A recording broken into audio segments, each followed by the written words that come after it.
cross po kay katalong na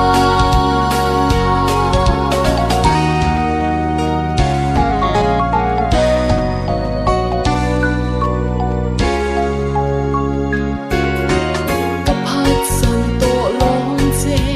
he khovela ya nun na bin petule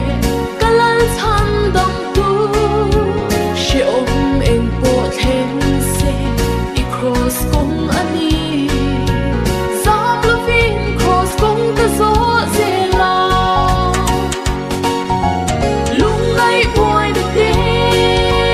to chi ma ila him na le lom da min te tu kalal pa